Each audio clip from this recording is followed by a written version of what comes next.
Hey guys, it's me. Okay, so I put my little fake clip-in extensions in. They're like blonde. You can totally see my natural hair in there. But I didn't care. I was just messing around. I wanted to do a video to tell you guys how my breast augmentation consultation went and the questions that I asked and the answers that I received. This was just my first consult, so I have 3 more in the mix, and hopefully I get them by next week. I'm also going to talk about pricing. I know a lot of you guys don't actually talk about pricing in here because you don't want people to know what you're going to pay for, I don't know, whatever you do, but that is the one thing that I have been trying to find was pricing. I know that it's going to be different everywhere you go, but this just kind of gives you an idea when you're in the situation like myself after gastric bypass where you need a lift and a breast augmentation. First of all, these are questions that I suggest you write down. I found them on YouTube actually by some girl who had hers done, and she was talking about what you need to ask. So write these down. Number 1, what size? Cup size, I wanted a D, but in terms of breast augmentation, they don't go off of cup size because that just kind of depends on what you are before. What they go off of are cc's. So you need to research cc's or look up before and after pictures and kind of get an idea. What I did was I found someone who was the exact same weight as me, close to the same height and the same age, just so I knew what I was looking at for myself. And the 400 cc's was about what I was looking at. But I'm not for sure what it'll look like on top of what I already have. So I don't want to go too big, but I don't want to go too small. Number 2, I personally want the fake look. I don't want the natural look because I've been a D, double D before when I was overweight, and yeah, they're nice, but I just prefer the round, you know, shapeliness of the fake ones. So it's personal preference, but you want to ask how big you can go without them affecting your health. And one of the things that was pointed out in the YouTube video I was watching was if they tell you you can go as big as you want, usually that's not the place you want to go to, because that means that they're not concerned with your health. They're more concerned with the money. But in this case, they told me, when I asked that question, they kind of gave me a roundabout answer. It was more or less like, well, we're not going to tell you what size you can and cannot get. But they didn't say go as big as you want. She just said, we're just not going to tell you what you can and cannot get, but I will tell you what a good idea would be for your frame. Saline or silicone. As a lot of you who are researching about breast augmentation may know, silicone was recalled several years ago. Well, they brought it back. I believe she said in 2006 they brought it back. And before, they said when a silicone implant would break, when they go to pull it out, it was like spider webs because it was stringy and like this weird stringy gel that was getting everywhere, and it would cause infections and whatnot. It wasn't healthy. But silicone now isn't exactly healthy either, but when it does break, it stays in its form pretty much. So it's like easy to pull out if that does happen. They don't break unless on impact or there's some kind of major trauma to them. And if they do, you should have a warranty on them of some sort so you can get them replaced. Let's see. Saline. Saline is, the other thing with the silicone is that it's already pre-filled. So if you want like 370 cc's or 373 cc's, they can't do it unless it's saline, because silicone is pre-filled to like 325, 350. I think it's 25 increments or like 4th increments. And the saline comes in a completely unfilled bag, and it's filled with salt water. Basically, the exact same stuff that is in your body floating around in there is what's in the saline. I am going to opt for the saline, most definitely, because if you think about it like this, if there was an accident and it was to burst or leak, so my boob would get smaller and I'd look a little disproportioned, but it would be fixable and I wouldn't have any health risks, because basically your body will absorb all of that extra salt water and then it'll just be excreted out just the way everything else is. So those are the pros and cons of both of them. Shape and texture.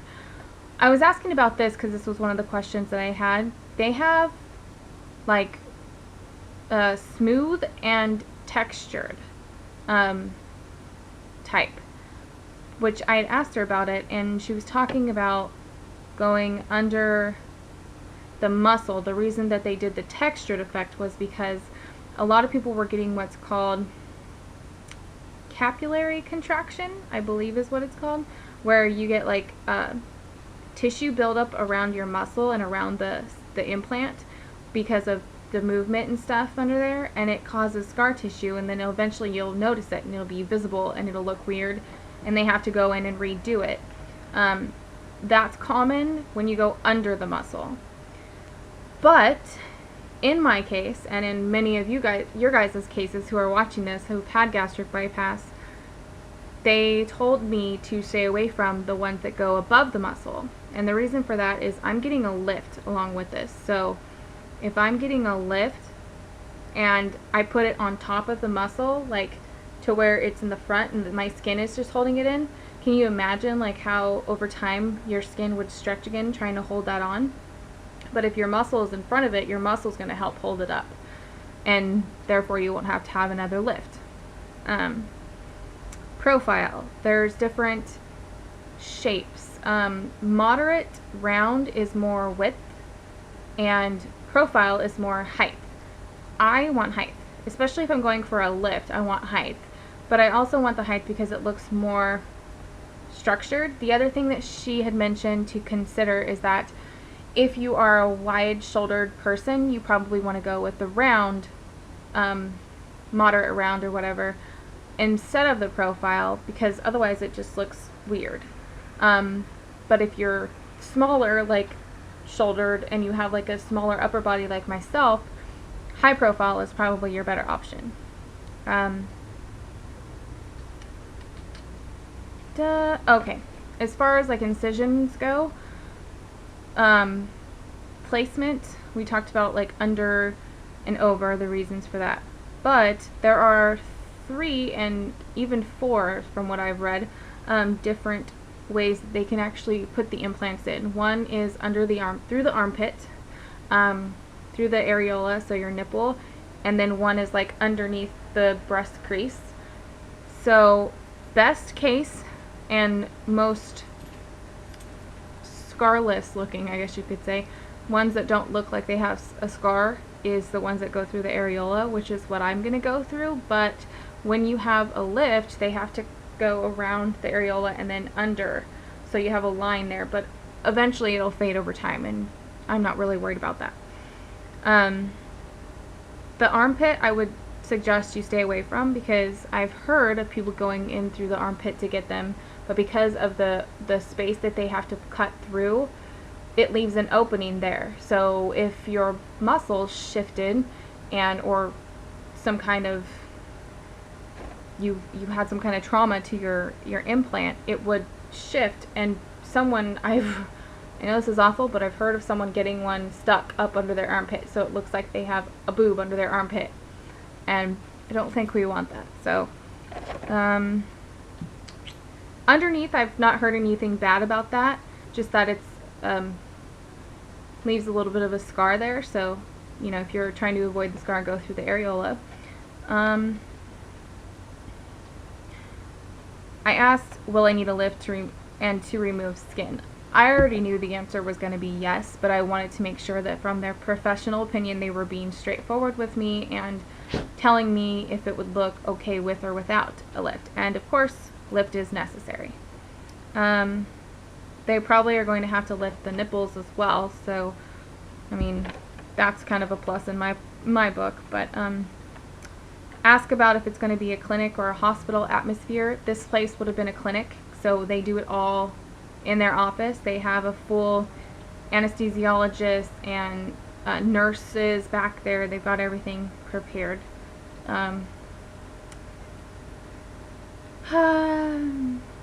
Wait, what does that? I wrote a question here down and I can't even remember what the heck it was. Totally under? Or, oh, okay. Totally under anesthesia or partially under anesthesia. What I'm talking about here is they have two different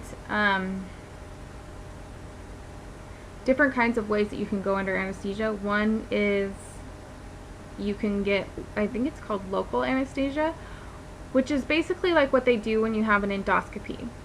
They numb you from, I think, the neck down, or they give you like a twilight drug type thing where you go to sleep but your eyes are open and you're aware of what's going on, but you basically come out of it not feeling anything, and if you do feel something, it's very slight. And I think the reason for that is that they set you up. I've seen one person be propped up and actually look in a mirror to see what it looked like when they filled them, and I think I completely forgot to tell you guys about how they fill the saline when I was saying that. I'm all over the place, but when they fill the saline, they fill them because it's an empty bag, so they fill it however big you want it. But while you're under this local anesthesia, you can look and see like how they look and if they're the right size that you're going for. You want them bigger, you want them smaller, and at that time they'll fix it before they sew you back up. I'm kind of leaning towards that, but at the same time I don't want to feel any pain. Or you can be put under regular anesthesia like you would if you were having gastric bypass. You're completely out. And you wake up and you don't know what the heck happened. You just know that you're in pain and they'll give you meds for it. Past patient photos. Make sure that if you have a specific surgeon and there's more than one, that you ask for that surgeon's photos of the before and afters, because you don't want to look at another surgeon's before and afters and think that that's going to be your surgeon's. Whether they are honest with you or not is another thing, but at least look at the before and after pictures, because that's going to be the deciding factor for you. I mean, I personally have heard that there was a guy around here that was a really good surgeon, but looking at his photos and his information, he preferred the moderate round for people, and I want high profile. So I don't want to go to someone that's not going to give me what I want and that's not going to make it look the way I want it to look. So that was one I just skipped over.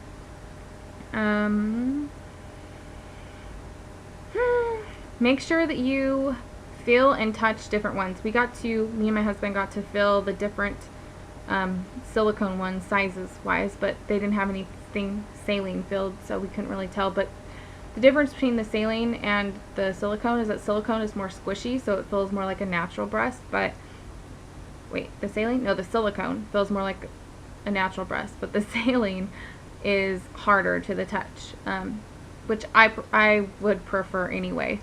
I don't want it like rock hard, but I don't want it to be super squishy either. And if you feel the gel, the silicone gel, it feels really squishy. I think I have to cut this off right here because I'm already at 13 minutes and I believe I'm only given 15 minutes. So I'm going to upload this and we'll do part 2.